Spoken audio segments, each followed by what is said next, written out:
visszalépés mérlege 10 nappal a határidő lejárta előtt. Kisebbségi lét az Unióban pro és kontra, azaz roma integráció európai léptékkel.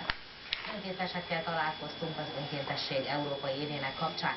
Ellátogattunk a 3 esztendeje bezárt Okniba, végül pedig sikertörténet immár teljes pompájában áll a Mátyás-szobor Kolozsvár főterén. Tartsanak velünk a jelfogóban!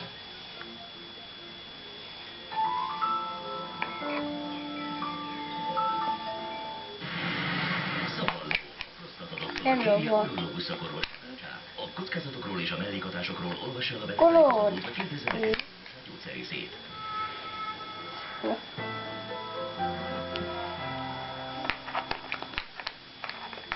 2011. január 1-től a 7500 kg-ot meghaladó tehergépkocsikkal és vontatókkal a magyarországi autópályákon és autóutakon reggel 6 és este 22 óra között előzni tilos.